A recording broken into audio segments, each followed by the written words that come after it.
Hi, Charlie. Thanks for joining us today. I'm really happy that you just accepted our invitation to come and talk to our young people at Comics Youth today.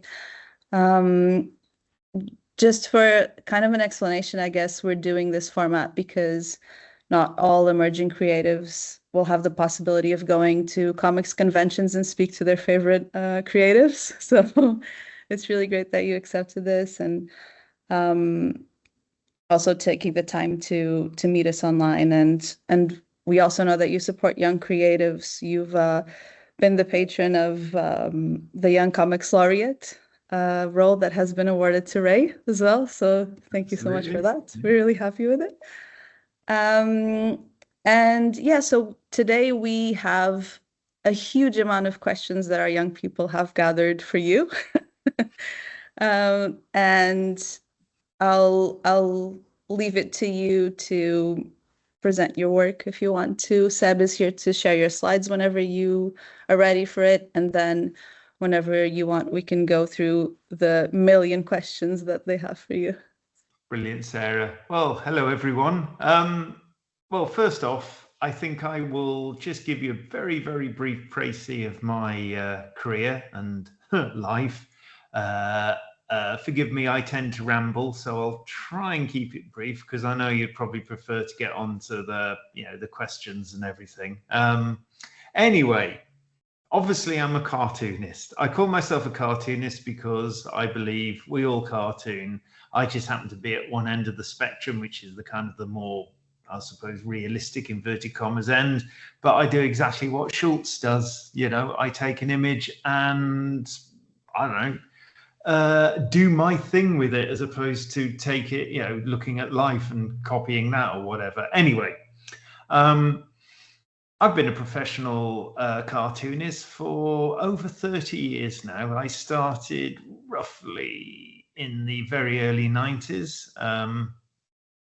Before that, I was always into comics, even when I was really young. From about the age of 6, I had a love of comics and I drew comics from that age as well. And that's all I wanted to do all the way through school and everything. And then I got to the end of my school career and I went to do an art foundation course. And on the art foundation course, because there were no comic courses in the country way back in 1984, I went to do film and video, thinking that it would be a sort of an interesting alternative because they're both obviously narrative.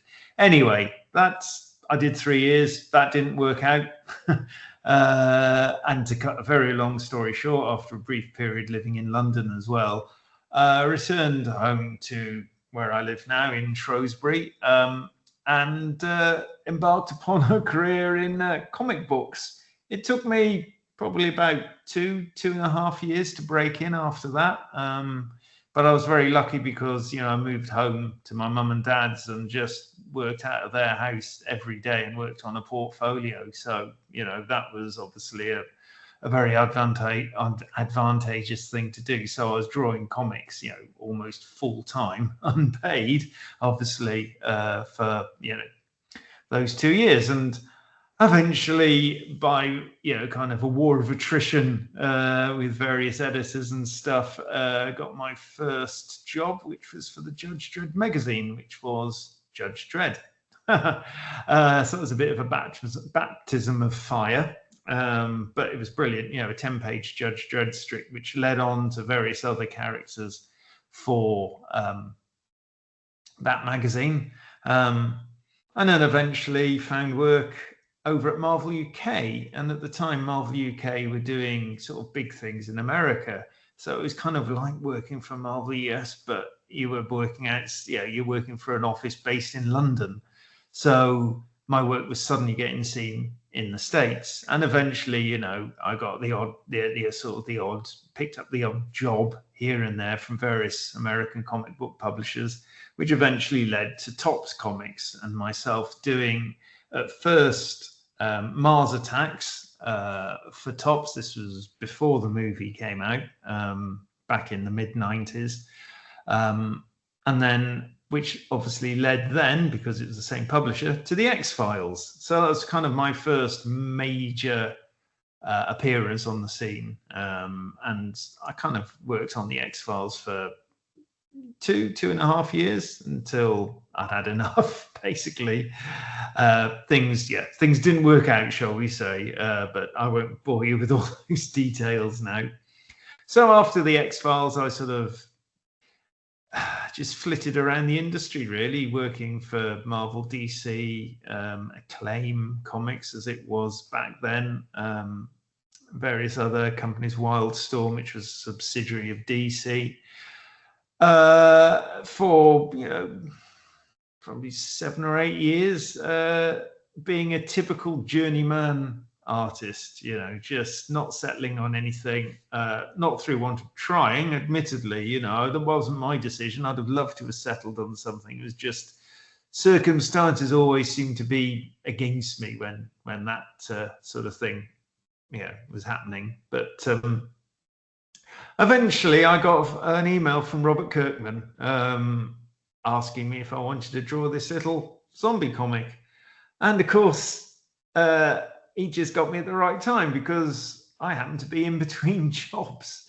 There was something on the boil, but nothing, it was just one that was very easy to say no to in the end, because it was, for various reasons, it wasn't really going to be happening for me, that project. So I said yes to The Walking Dead, and 16 years later, I finished The Walking Dead. So, I mean, I don't think you need to know how well that sort of turned out. So, and I'm sure I can answer Walking Dead questions later. So, post Walking Dead, which was a book we finished back in 2019, I've just been doing what they call create your own projects, because I'm very lucky now, because The Walking Dead, shall we say, is the gift that keeps on giving, and it kind of pays the bills. So I can afford very nicely to sort of just concentrate on stuff I want to do, which is, everyone's dream. So that's where I am at the moment. It's nice to be busy, which I always am, but not too busy, trying to always find that sort of nice work-life balance nowadays, that I'm not just rushing around, tearing my hair out over, deadlines or anything like that. So, I'm in a good, life is good, work is good, things are good. So that's me. Shall we get on to some of my slides now, and I'll take you through those.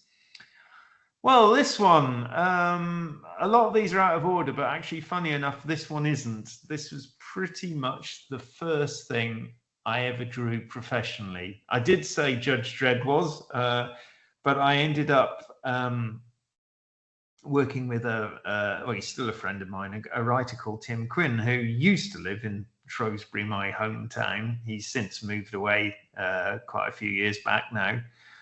And Tim was a great go out and getter person. So he was always hustling and, sort of things like that. And we eventually worked on this together, which was a little newspaper strip for a newspaper called The Sunday People. It was weekly, and I was paid £50 per strip. So it was hardly a living wage. But hey, I was in print. So... And for those that might not be able to see it, all it is a little cartoon cat superhero thing called Catman dangling from the kind of the logo of the daily, of the Sunday People newspaper. Anyway, yep, come on, let's go on to the next one. The X-Files. So obviously here's a picture of Mully and Scolder. There we go. That's I won't change that. Mulder and Scully. Yeah, like I say, 2 years. It felt like an eternity drawing it, but yeah, it was only pretty much 2 years, and I was incredibly fast then. I was literally drawing a comic every couple of weeks. It felt like it. And this was actually, I can't remember what this was done for, this piece. But it's probably one of the few things I still quite like. I just think I captured the mood, and I just quite like the sort of the lack of detail in a lot of it. Yeah, it sort of goes towards my love of design a bit more, something like this, which I feel is very important in comic books, but gets sadly overlooked quite often. But yeah, so there we go. That's dated 96. So yeah, a long time ago. That's virtually 30 years ago already. Okay, let's go on to the next one. Yeah, let's go to the next slide at some point. Always stuck on the X-Files. They are moving. I can't. Yeah. I've still got. I've still got the X-Files. Is there any way I can see what's next? Yeah, probably in the bottom you have the control yeah, I spreads. got you. Yeah. Yeah. Oh, right. Okay. Well, I'm on White Death now. This was done just after I left the X-Files, and it was actually my first creator-owned comic. I mean, I've probably made a couple of grand off it over the years, so it's hardly a living wage, but yeah, it was self-published by myself and a group of other aspiring cartoonists, and it was the first collaboration with my writing pal Robbie Morrison, who we've collaborated on many things over the years. But this was a real reaction against doing work on the X-Files in terms of style, in terms of the sort of the kind of the routine of it all. As you can see, this is, well, it's basically charcoal and chalk on grey paper. So it's probably still my most experimental work to date. Yeah, by the pure fact of the way it was drawn. And it was historical. It was about a story set in the Trentino mountain range between Italy and Austria-Hungary in the First World War. And the White Death refers to the avalanches that were caused by firing their weapons into the mountains, and pretty much destroying each side. So yeah, Robbie crafted an amazing story around that premise. So yeah, that was a taster of things to come, shall we say, in terms of creator-owned stuff. Okay, if we go on to the next one. And it's The Walking Dead. What can I say, really? This is obviously a splash page from my 100th issue. For those that are familiar with The Walking Dead, a lot of you might know that I didn't do it all.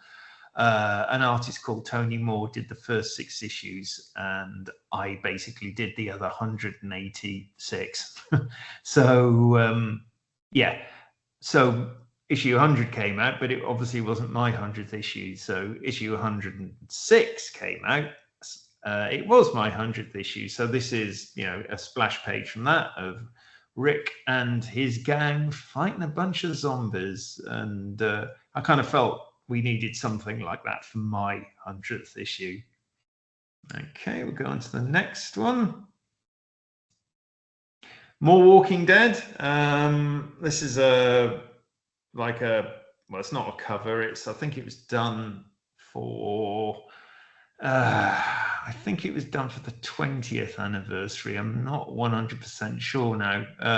But it was a multi-cover thing, and I think they stuck it all together, like variant covers, and I think they stuck it all together for a banner for that year's San Diego as well. So basically, you've got a beautiful color job by the colorist who's coloring The Walking Dead, the reprints at the moment, Dave McCaig. Yeah, it's something I'm still quite proud with. It's basically Rick, the four looks of Rick all the way through the 16 years. And it's an interesting sort of example of myself starting to use digital technology, because I think the only bits that were drawn, shall we say, for real on pen and paper were the 4 Ricks. I think the characters in the background were all digital, and then I added the background were actually chopped up stills from the comic book, which I thought might be more appropriate than trying to draw everything. Or was I just being lazy? You decide. Okay, we'll go on to the next one. And more Walking Dead. This was a cover I was particularly pleased with. I'd probably say out of all the covers I've done, and I did a cover, I started doing the covers from issue 24 or 25, actually, issue 25. And I probably, looking back on them now, I'm probably pleased with about 10 of them, like properly pleased. This is one I've always been very pleased with, just the atmosphere, the mood, which is something I love to capture. It's just Rick and Negan standing in the light of a sort of a faded room with Negan looking rather evil before he became the anti-hero or even the good guy, who knows. But yeah, Negan definitely in control of Rick there. But yeah, something I was still pleased with. I mean, when I did start doing variants when we started the color version of The Walking Dead initially, and my plan was actually to do a variant to every cover I didn't like of mine originally. That soon stopped, just because that would have been half the covers, like I said. And yeah, we are our own critics, definitely. I haven't done a variant cover, I think, since issue 100, so it's been a while. Yeah, just life gets in the way. Okay, we'll go on to the next one. Right, I think quite a few of these images now are sort of more poster splash page designs, just to try and show kind of how I like to be a bit more versatile. This was actually a movie poster to a documentary called 7852, and that refers to the movie Psycho. And it was a documentary just purely on the shower scene.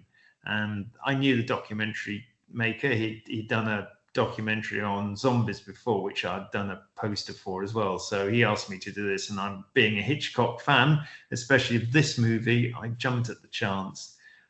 So the 7852 is reference to the length of the scene, the shower scene, which is 78 seconds. And within that 78 seconds, there are 52 cuts. So it's very influential. If none of you have seen Psycho, or it's a film from 1960, or especially the shower scene, it's really worth watching. It's quite fascinating. It's an amazing bit of filmmaking, especially for its time.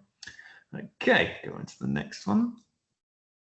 This is quite recent, actually. A couple of years ago, less than that, actually, I was asked to do a Batman black and white. And I'm not, like I said before, I'm just, all I want to do now is my own stuff, my own creator-owned stuff. People ask me what characters you'd like to work on, and I will say, well, my own characters, surely.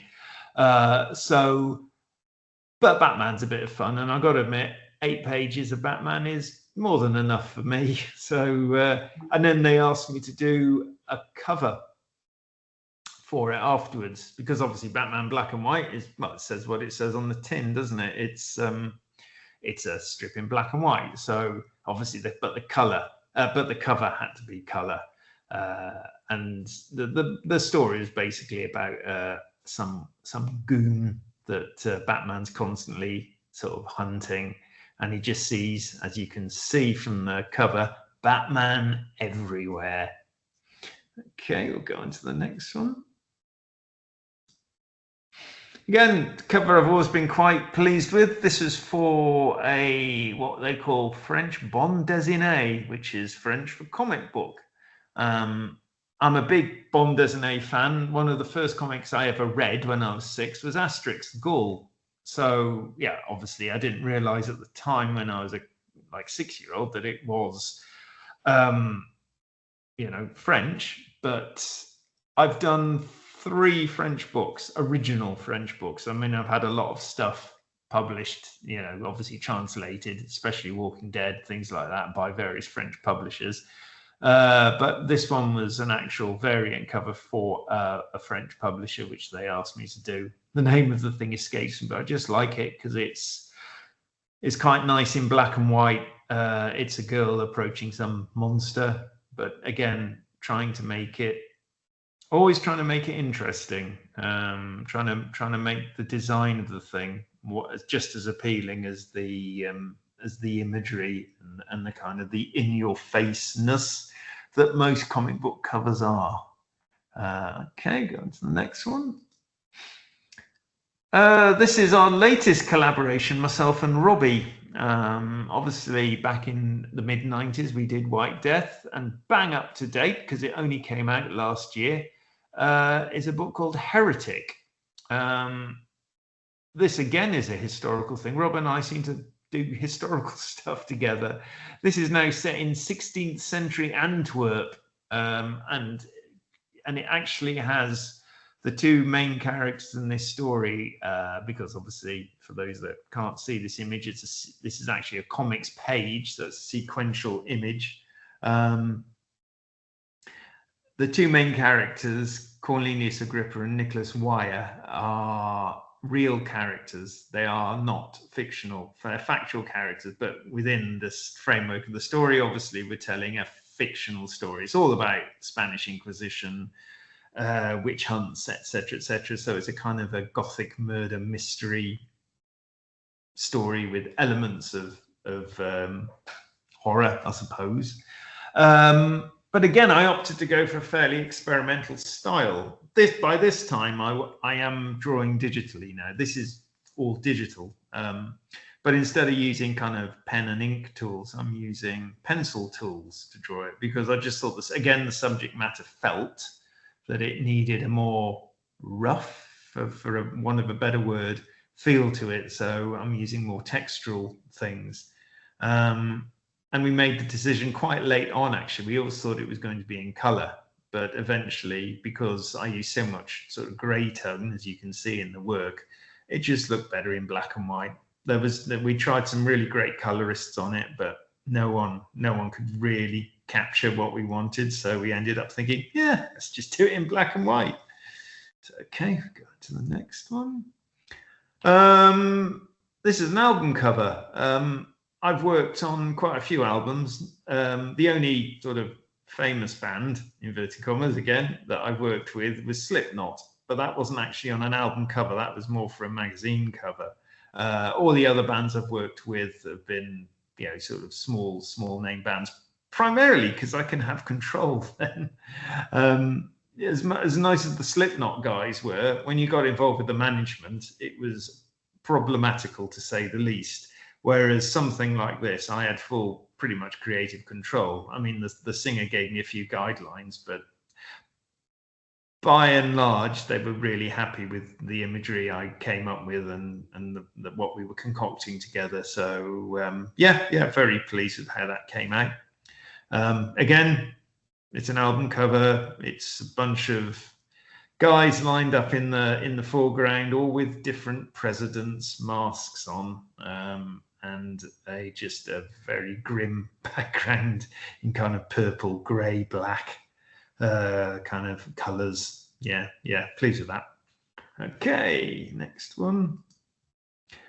Again, another cover.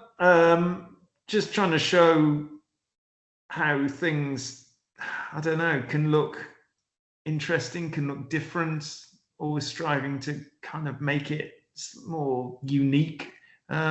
I'll be the first to admit I don't always succeed. Some of my covers have been fairly rote, but this one, you know, again, this one was another one that when I finished with it, I was like, oh yeah, I like this. It's just 2 people sat in a caravan, but one guy is in this kind of mad psychedelic color. The rest is in sort of dreary black and white. Yeah. I mean, the splash of color really adds to that, I think. And yeah, it makes it really, really pop off the shelves, which is what obviously you want to do with anything you publish is to catch that reader's eye. And yeah, I'm always trying to, that's my sort of prime goal with covers, and hopefully I achieved it with that one. So on to the next. Likewise with this one, I'm starting to sound like a broken record now. This was a variant cover for Rebellion, who are the publishers of 2000 AD. Obviously, this isn't 2000 AD. These are characters, I can't remember the original publisher, but they were sort of brought in and they got the rights to them, these sort of classic characters from the 60s and going into the early 70s. Robot Archie is the main guy in the middle, the big red robot, and his sort of, I kind of controller, for want of a better word, leaning against him. Yeah, again, it's just one of those covers. When I finished it, it takes a while for it to percolate into my head which ones I really like and which ones I don't, or which one might not. Not that I hate my covers, but yeah, the ones I just kind of think, yeah, that's kind of average. But this one has always stayed there as a kind of a nice cover. It was done a couple of years ago. Again, all digital. So that's on to the next one. Nearly there, nearly at the end. This is probably my last series after The Walking Dead. This is a book called Damn Them All, which was published by Boom Comics, written by Cy Spurrier. Again, Cy and I have always wanted to work together, and finally we got the opportunity to work on this sort of very Hellblazer-like story, but with a female protagonist. She hunted, basically, it was like Pokemon with demons. You gotta collect them all. Yeah, all good fun, all very London-based, which was fun to do because I don't often get the chance to do contemporary British life. Most of the stuff I tend to do is either for America and then the hence set in contemporary America, or historical, or occasionally science fiction, but mainly historical. So it was nice to just have something set in London, do the research, get it done. Anyway, this is our main character.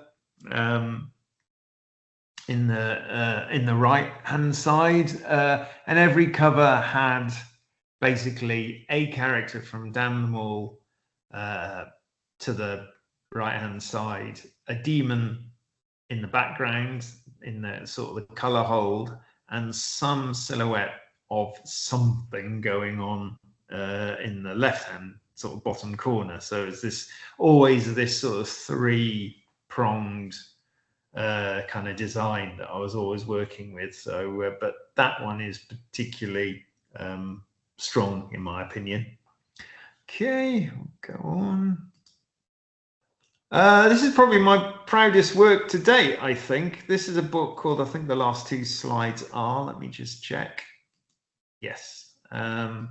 This is a book called Altamont. It was my last bande dessinée. The English language version of it is coming out next year in January, finally, from Image, who've done a beautiful job of translating it and done a nice oversized version of this book. Again, it's historical, though more recent history. This is set in 1969 at an infamous Rolling Stones concert, which is the true part of the story. And that's where Altamont, the book, gets its name. It was at the Altamont racetrack just outside of San Francisco, this free concert. I won't bore you with what happened there, but things didn't work out very well. But the story is about another bunch of teenagers that go there and have their own kind of bad trip, shall we say, at this festival. So this page, which is obviously a very psychedelic page of Jimi Hendrix, and the guy in the foreground is just describing him as his favorite guitarist. It's I just again, it's just one of those things I'm just really pleased with. But if I go into the next slide, if you bear that one in mind as well, this is a shot from the sequential shot from the book. this is the characters journeying to the festival, or in this sort of massive queue of cars getting to because it was a free festival. Nearly 200,000 people attended this thing.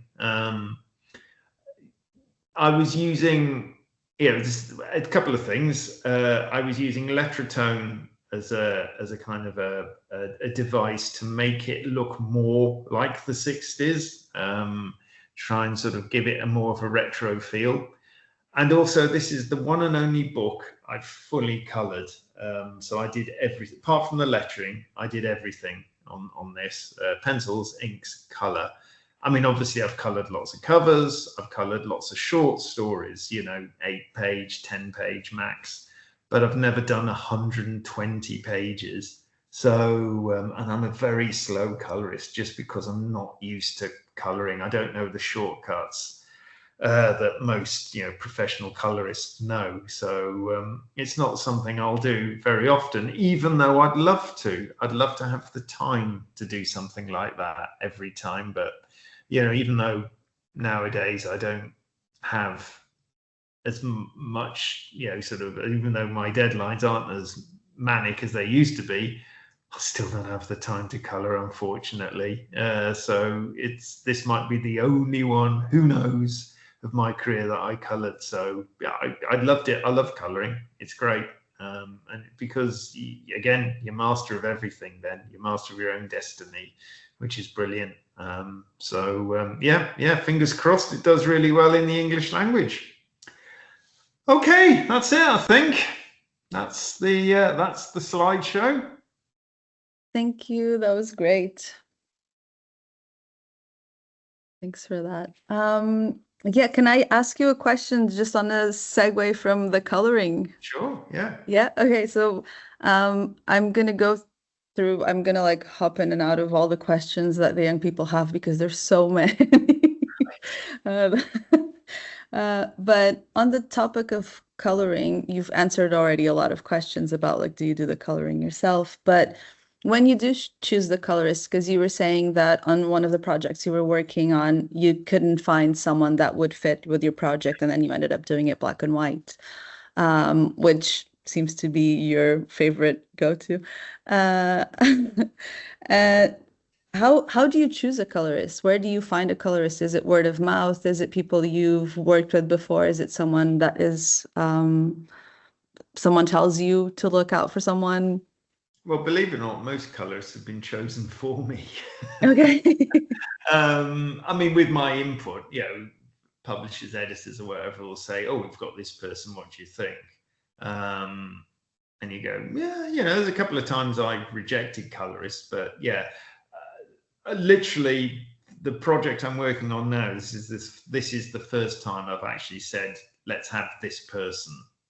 That's the only time. Every other time it's been, oh, we've got, it's either when I was obviously didn't have a say, when I was, younger and, sort of more, not in control of my career as much. Generally speaking, I'd just have to put up and shut up.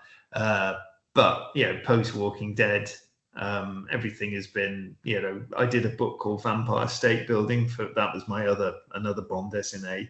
That colorist, they suggested someone, they sent a sample, and I was like, yep, looks good to me. And we went with that. Ultimately, I was kind of disappointed with that one.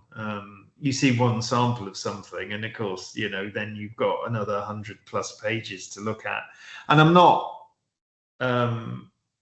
criticizing any of the colorists. They've all been really good colorists. They just haven't suited my work as much as I thought they might. So, it's you can't be doing it all yourself. It's as simple as that, I know comics are meant to be collaborative, but sometimes you think, oh, I should just do it myself, and so when you get to a professional stage, you'll find that stuff will just happen. I mean, I've crossed over from when I first started my career, coloring was not really a big thing in terms of, I don't know how to describe it. People with coloring just because they just wanted to be in the comics industry, and they had a computer. It was as simple as that. There were very few good colorists. Nowadays it's completely different. There's a lot of great colorists out there, but the trick is putting that colorist with the right artist, to get that perfect, sort of combination of styles that will work together perfectly, and for a colorist to understand what the artist wants, and vice versa, of course, so yeah. And when you look at the sample and then you have some of your work sent back to you, like with all the coloring, do you then feedback until it's good, or do you just go, okay, well, this is what we have? I get more, again, the older I get and the more I progress into my career, I get more critical, I got to admit. Before, I didn't feel like I had a right to criticize, because I wasn't a name as much. So yeah, you sort of try and subtly put forward suggestions. But my adage is always, we're all creatives in this industry. That's their style. If that's what they're going to do, I have to give them some sort of leeway, because otherwise, again, I might as well just do it myself, even though obviously I haven't got the time. But if I'm constantly sending stuff back and saying, do it like how I do it, basically, is not the best criticism, to be honest. So unless there's something glaringly obvious, I won't tend to comment and just leave it as, well, that's your thing. It might not be working, but hey ho, like I say, the decision we made on Heretic not to have a colorist, and we tried about 3 different people, and they're all great. Don't get me wrong, it just didn't work because we were trying to go for this kind of like old-fashioned look to it, color-wise, almost like how they'd color books back in the the 17th century. But it was just, everything was clashing with the ultra detailed artwork that I was doing, and the textures and the grey tones and all that sort of stuff. That it was actually Robbie made the suggestion. It wasn't me. I was just sort of being very, well, that sort of cliche. Well, it's not going to sell if it's in black and white. But Robbie just said, but this is the best version. And in the end, I thought, yeah, of course it is. Of course it's the best version. I had to agree with him in the end. And so going a little bit back to the beginning, when you were talking about how you started doing comics, not at 6 years old, but when you decided, okay, I'm moving back to moving back to my parents, and I'm going to invest in this as my career. Do you feel like being a professional creative is kind of like having, how when you start a business in any other area, people will tell you it'll take you 2 to 5 years to actually start making a living out of what you're investing in. Do you feel that is also true with comics creators? Oh, that's an interesting question. God, I mean, it really depends how talented you are and how much gumption you've got, and get up and go, and all these sort of things. I mean, I was pretty. I'm a bit relentless. That 2.5 years, I was seizing every opportunity I could possibly do to get my foot in the door, even when I wasn't good enough. And I don't think I was good enough when I got my first job. But I mean, someone put their faith in me, Christ knows why, because it was just, I look back on that early work and I think, God, I wouldn't have employed me. But somebody obviously could see something in the work. But I don't think there is a time scale. It just honestly depends on there's so many factors, isn't there? There's obviously being good. That's the number one factor. You've got to be good. But closely followed behind, you've got to have that drive to succeed. If you don't have that drive to succeed, no matter how good you are, you're going to be sat in your bedroom 10 years from now still in the same position. So you've got to have that drive. If you're shy or anything like that, I'm sorry, you've just got to come out of it somehow, because you have to get out there and sell yourself. Excuse the language, you've got to have the bull factor. It's as simple as that. My eldest son, he did fine art at university, and he's a shy kid. And I was just thinking, there's no way he's going to, sounds awful, no faith in my child. But I was thinking, unless he's got that sort of kind of drive, which he didn't, it's just not going to work. I mean, that's even harder to do, I think, fine art than comics. At least there's a commercial application to comics, whereas fine art there isn't. So it literally is finding somebody that loves your work, and that's it, I mean, I was obviously blessed with being fast as well. So that was my selling point when I was younger, definitely. I could almost come and go into a room and say, I can guarantee that if you give me this project, it will be done on time. And quite often I'd be given stuff, especially from America, kind of, last minute things to do. And I'd just make sure I deliver it on time, because then people will remember you're reliable. And especially when you're working on monthly comic books, reliability is the key. You can't fall behind. That's what's perfect for 16 years of The Walking Dead. Yeah, and so when you were boring, like you were saying, the people into giving you a job that you didn't think you were qualified for, but we can see that you were. But no matter what self-criticism you might have had, do you think it's also down to being able to really relate to people in a personal level? And if so, how do you think that changes now with social media instead of meeting people in person? Well, that's the thing I've always said. Social media and everything like that is by and large a brilliant thing for this sort of stuff, because it does get your work out there and more people will see it by the fact. But is it the right people? You are kind of blanket bombing when you're putting stuff out there. So I've always advocated for going to shows or just trying to meet people, because you just can't beat it.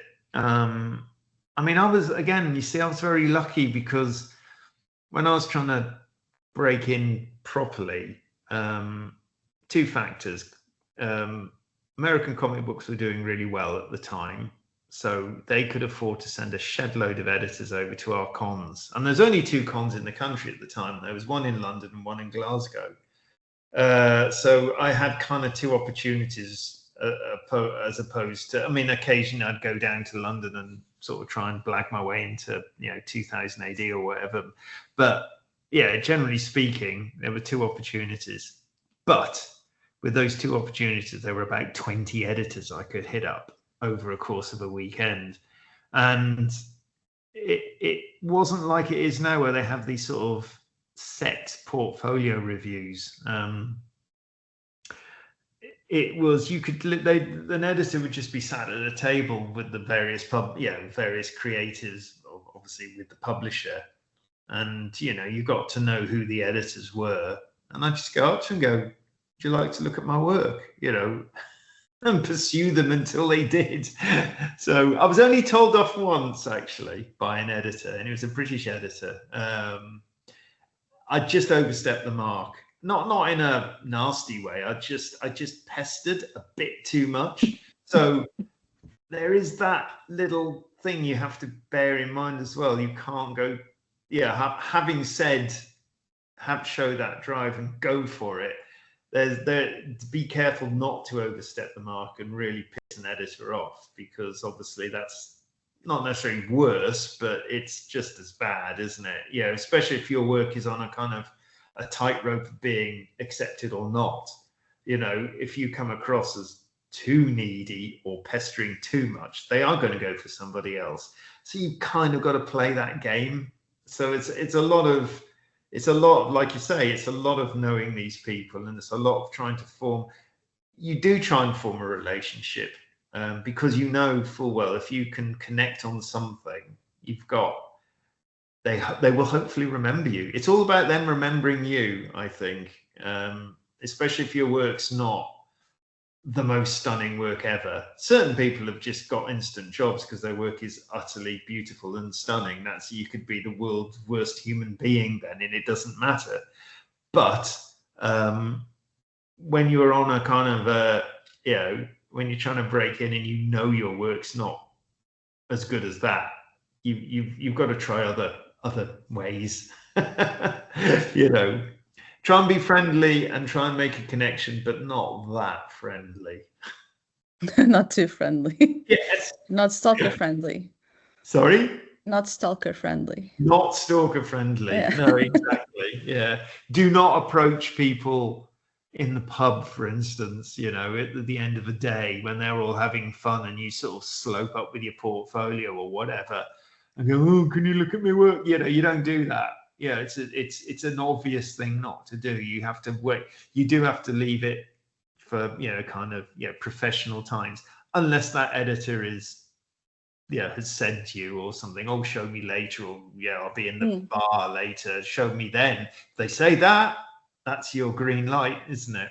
It's just trying to read people, simple as. How many works did you have in your portfolio when you first showed it or pitched it for work? Not many. 20 pages at the most, I think. I learned quite quickly not to have many pages because, you don't want to waste an editor's time or any professional's time just thumbing through loads of pages. I've been shown stuff where the creative has said to me, oh, I'm not really pleased with that, pass over that. And you go, well, why is it in your portfolio then? If you're not pleased with it, don't have it in your portfolio. Only have your best work, even if it's just 4 pages. It doesn't matter. But I'd rather see 4 pages of what you think is your best work than 30 pages of stuff you're dismissing. So there's a lot of that. And whether you're approaching an editor or a fellow creative or whatever, like I say, you don't want to waste their time. Just, oh, right, yeah, great. You haven't got the time to sort of just constantly flick through stuff. Just choose your best and generally more recent. Because again, if your best should be your most recent. I question if it's not, why are you bothering? Because if something you did 2 years ago you still regard as your best work, well, what have you been doing for the last 2 years then? Doing worse work? Well, that's not exactly music to my ears or an editor's ears or anything like that. So that's basically saying you've got worse since 2 years ago. So just have what you've done most recently. So still on the topic of creating work, how do you approach drawing characters that already exist? And this question comes with many little questions. So okay. Sorry. So the question inside the question is, if you do your own research on these characters, if you are given kind of a rundown of the characters, or if you just kind of wing the character and make it your own. Well, it depends again from character to character. I mean, the two big actually, I'll give you 2 real polar opposites to start with. When I did the X-Files, that was hard work because you're basing something off of TV. Obviously, this was before the internet as well, so I didn't have Google image search or I couldn't screen grab the episode or anything like that. So I was basing it all off publicity photographs, which aren't brilliant things to base it off because basically their one expression is that, and that's it. So if you want them to be crying or happy or it's like you got to invent it. And of course the other problem with the X-Files is they're not in costume, so you've got to get those likenesses right. So it was hard work doing the X-Files, which mainly one of the reasons I ended up leaving the book. It became almost like too much like hard work. You spent most of the time arguing about likenesses and things like that, rather than actually drawing the book. Whereas something like Judge Dredd, because Judge Dredd has been going for, well, since 1970, might be wrong, 8, I think. There's been so many different styles to that character, and so many different artists, and so many different looks to him because of the artwork. And back in its heyday, back in the 80s, there were 3 distinct art styles on Dredd by 3 distinct artists, and they'd sort of interchange for felt like years. Probably wasn't, but it felt like years. All very distinct artists. And when you come on board, it's weird, the pressure's off, because you can do your own thing on it. And the editor at 2000 AD is quite happy for you to do your own thing. I think the attitude, it's not going to affect sales. If you're on the book for a couple of episodes, the sales aren't going to plummet, just because if the fans aren't happy with your depiction, well, you just don't draw Dredd anymore. It's as simple as that. So, it doesn't affect sales, and that fact that because it's been drawn by numerous people gives you the freedom to do it yourself. So obviously you've got to draw things like the costume has to be right. You can't wing it so much you're drawing a completely different costume, but the actual style of him can be your style. And it was sort of the same when I was doing Marvel and DC stuff. You might get the odd style sheet, but that's more as a reference for the costumes. I think the magic of comic books in a lot of ways is you can put your own stamp on the vast majority of these characters. There is no sort of, no, it has to be drawn this way sort of attitude. I've never come across, apart from the X-Files, I've never come across that kind of barrier before. So, generally speaking, it's pretty cool to be able to do that. Do your version of Batman, do your version of Spider-Man, etc., etc. Because people accept. I think because the industry, or the fans of the industry, they've accepted that. They've been accepting that for decades. Which makes it easy to do. I think if the fans didn't accept it, comic book publishers would get you to draw like artist X or whatever, or the one they did accept. But I don't think there's ever really been a case where fans have said, oh no, we like Superman drawn by this artist, therefore we're not going to buy the book unless every other artist draws in that style. So by the benefit of the longevity of all these characters, you can kind of get away with anything. Yeah, and when you specifically about The Walking Dead, when you started drawing, in particular, we have a young person who's very interested in how you draw zombies. No worries. Well, believe it or not, zombies are the easiest and most boring things to draw in the book. Okay. Basically, I'm making them up as I go along. It's a great way of drawing human bodies really badly, because you can just go, well, he's broken his arm there, so that's why the arm's in that weird position. You just that's how I've always drawn them.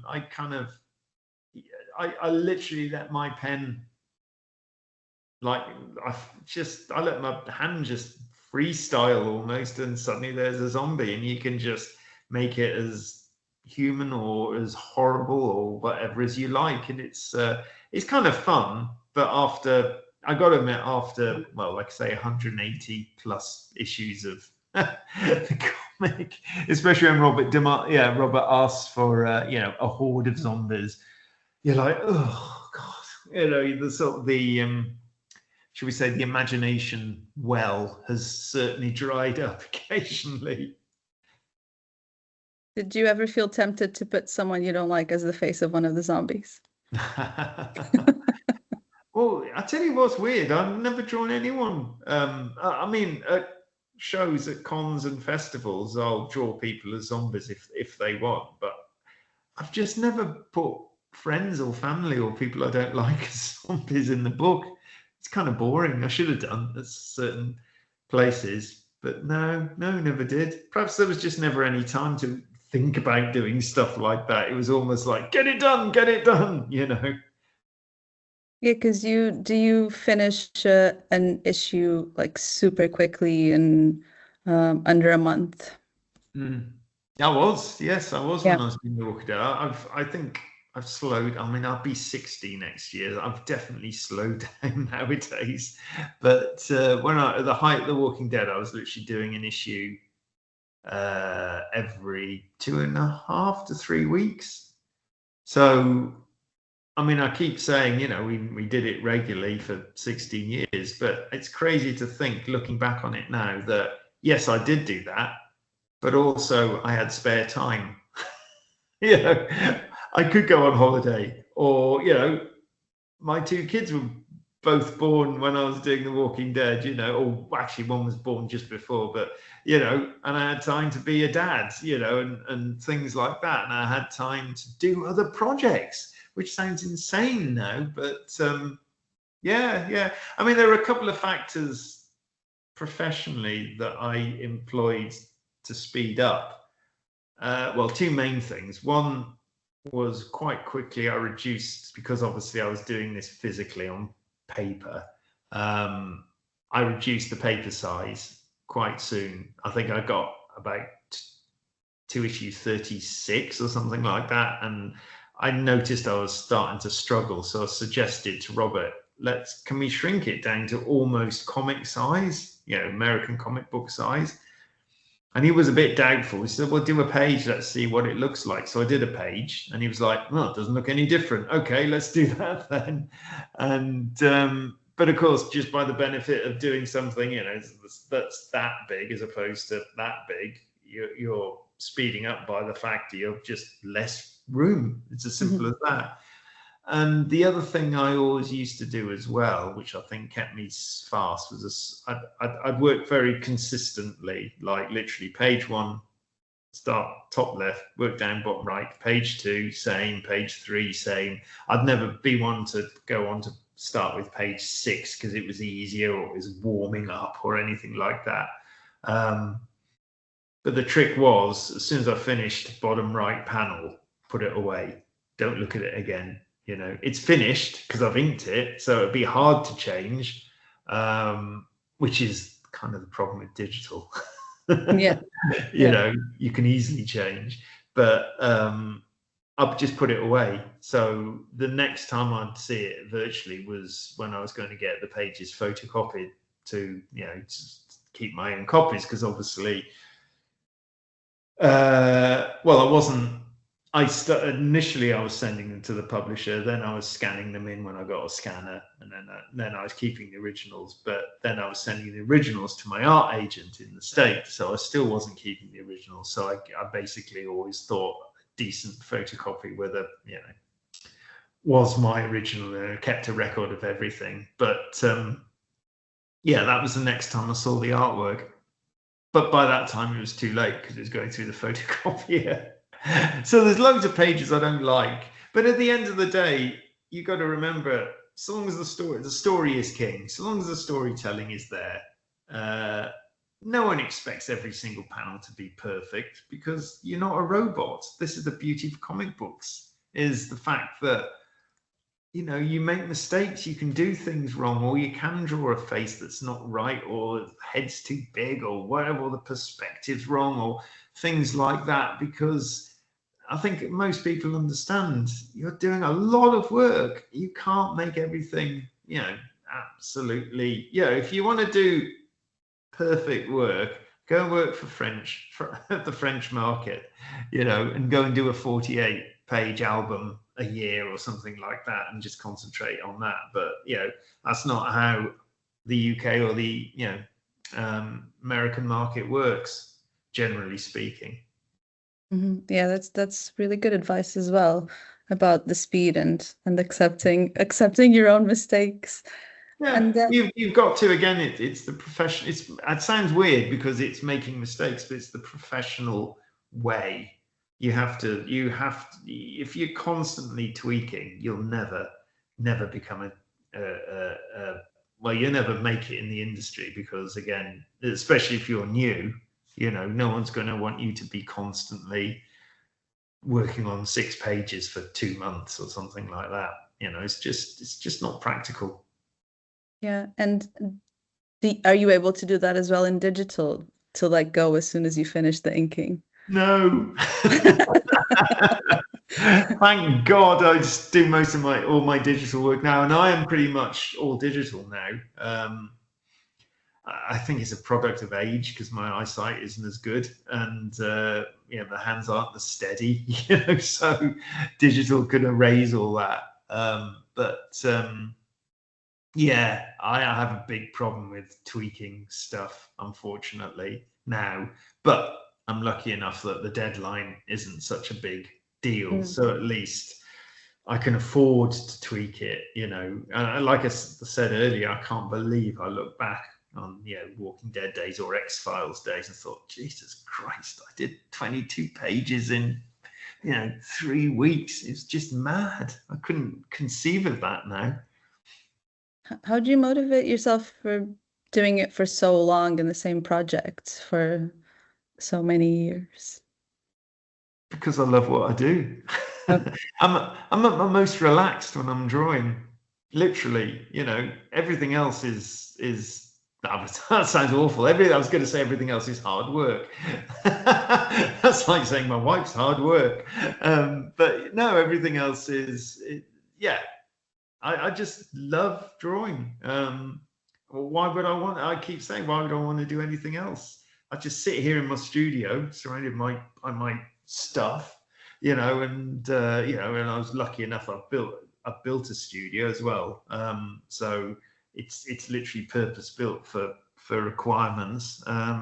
Yeah, and also not just that, but also, if you've got a great script, and I've always had, with Walking Dead, I always say about with Walking Dead, especially, people ask me, well, how did you do it for 16 years, the same thing? I was like, because the scripts were so good, it kept you wanting to do it, because Robert would always put some sting in the tail or whatever. When you thought things might get a bit stale, he did something, and you're like, oh no, I'm still with this, But post Walking Dead, yeah, I pick and choose, obviously, the scripts I like, and I just love drawing.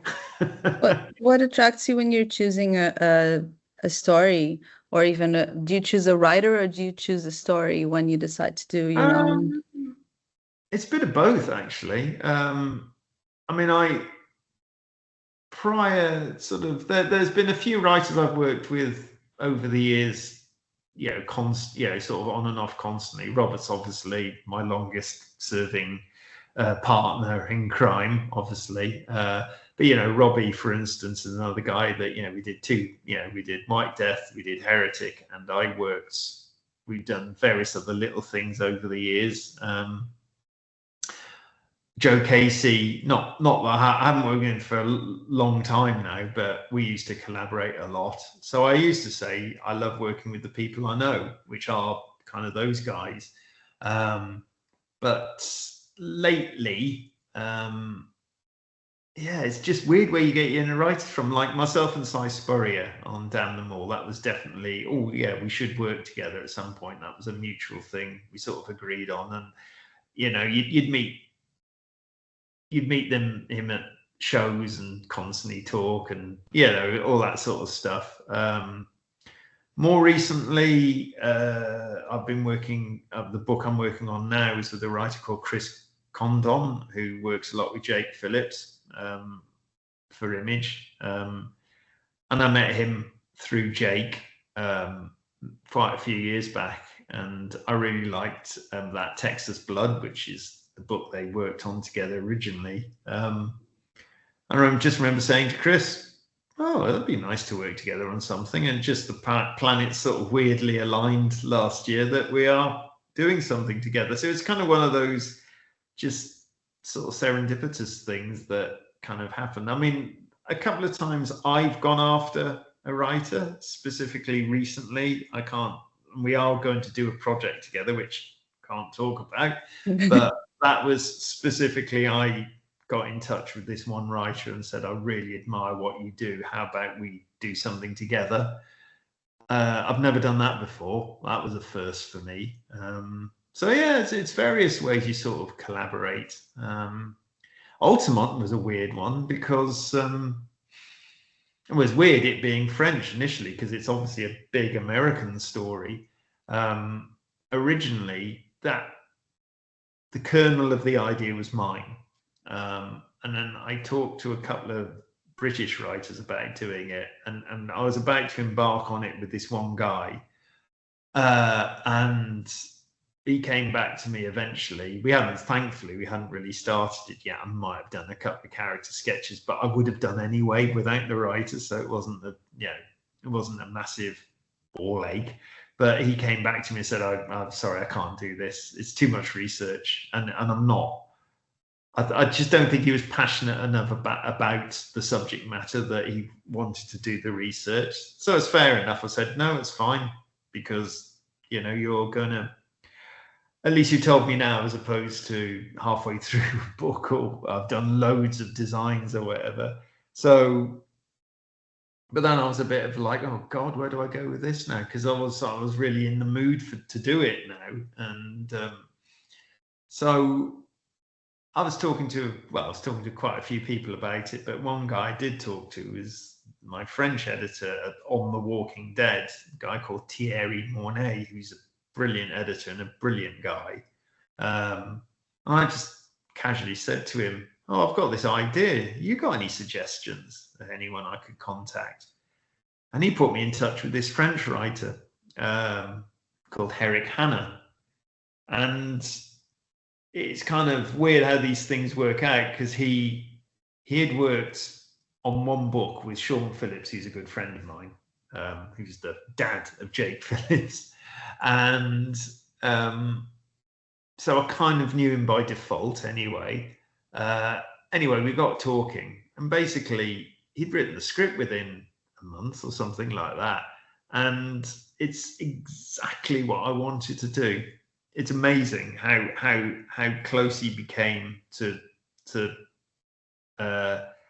my vision of it, because I didn't want to do a book about Altamont, because that story's been told.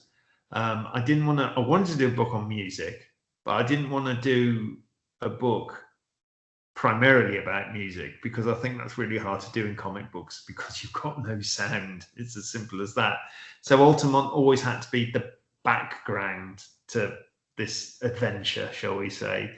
And he understood all that. So he wrote this amazing sort of story, and they don't get to Altamont until halfway through the book and things like this. The first bit's this just very deeply personal, dramatic road trip they do.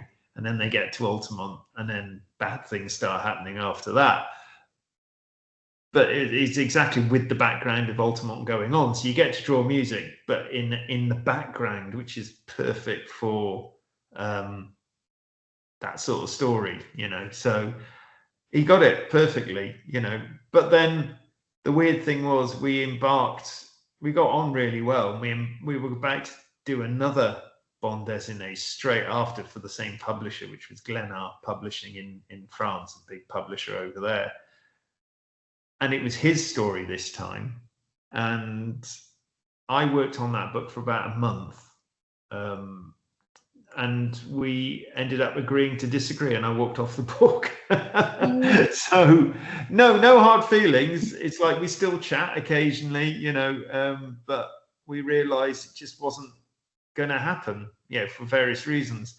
And it's kind of weird how something you think is going to be the ultimate partnership kind of weirdly wasn't,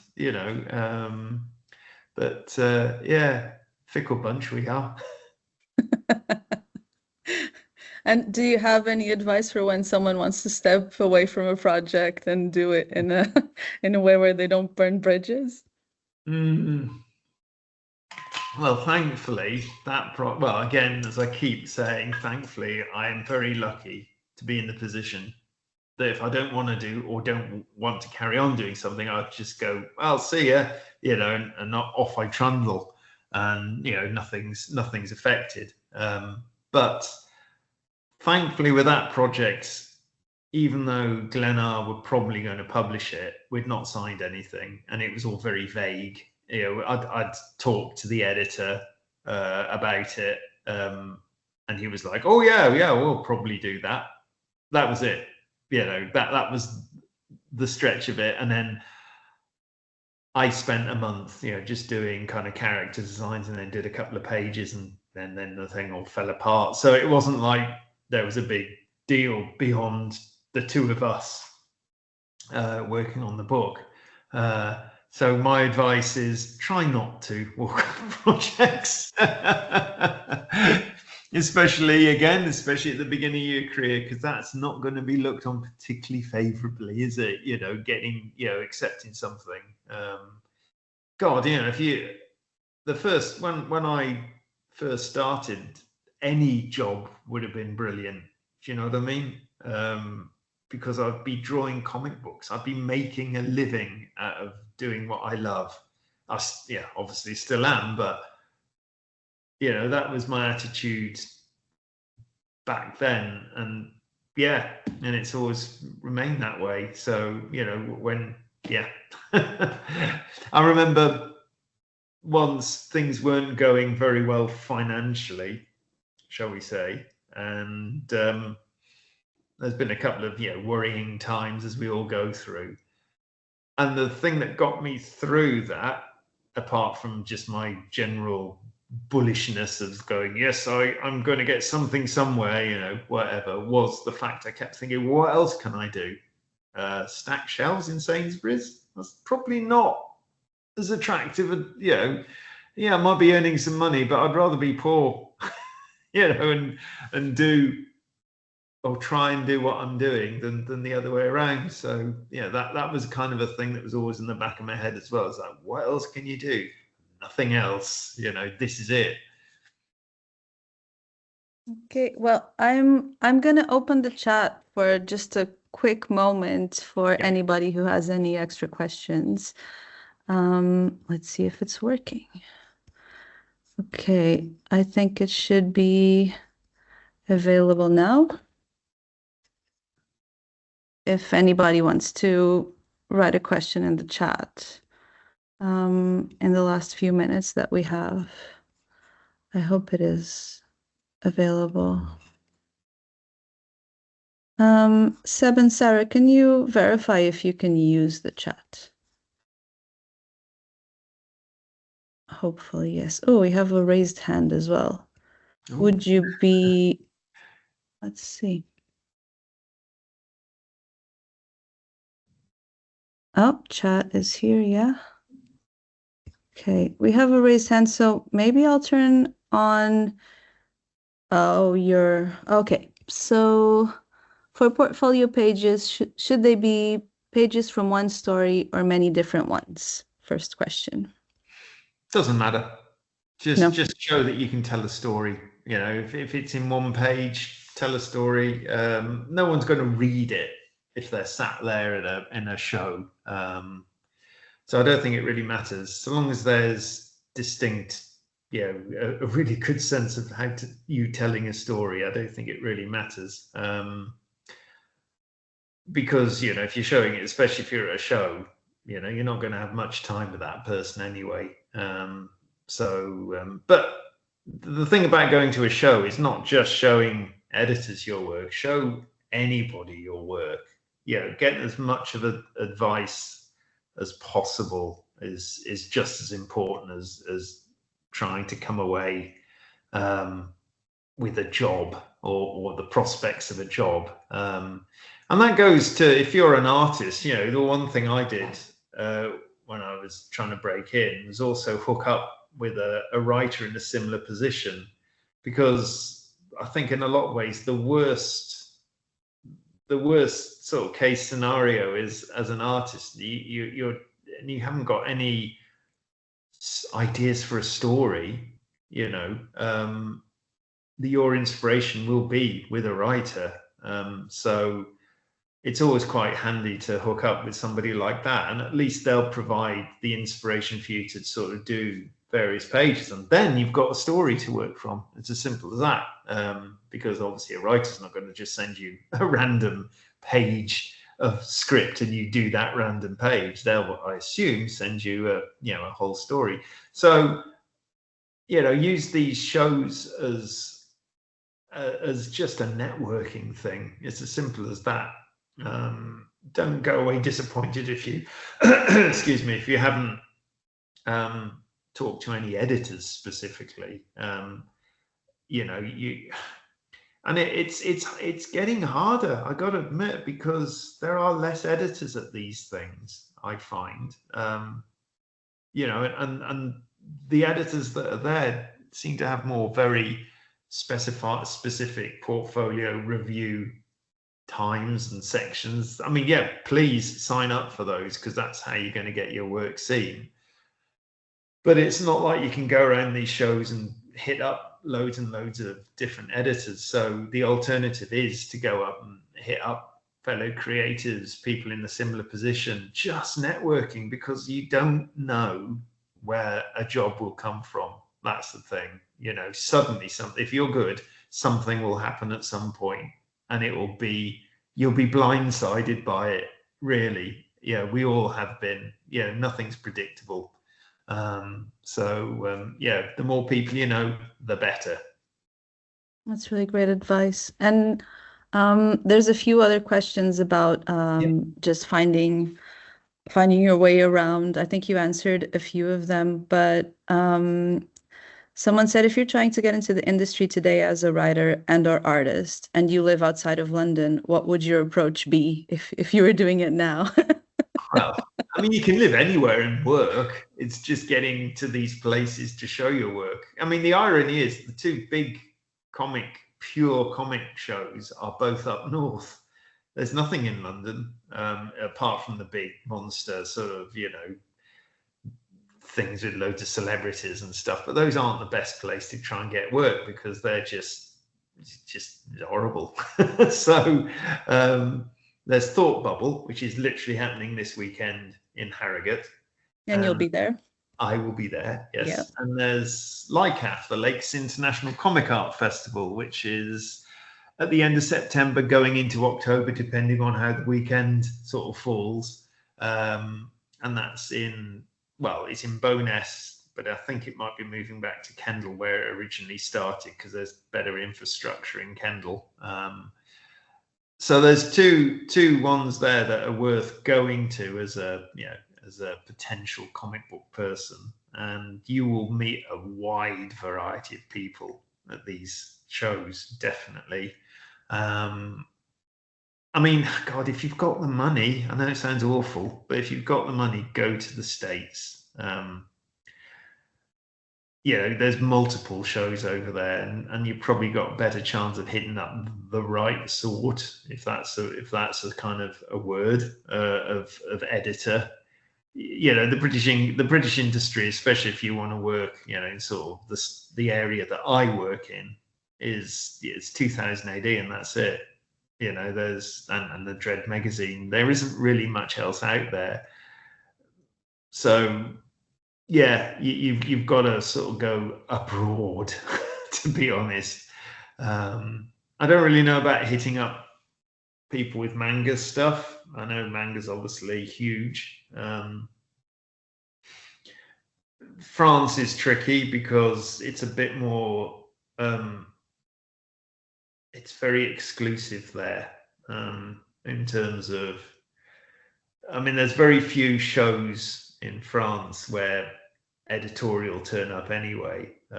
It's the massive shows, but they are brilliant shows because they are pure comic books, and I think you probably can get to see editors, but it's a weird one because they all have their little rooms behind in booths, and when I was at Angoulême, which is the big French show, you'd see snippets. The door would open, there'd be loads of people in there, and he's like, "How do I get in these rooms?" And they never came out. They were all just in the room, and obviously now I'm also in the room.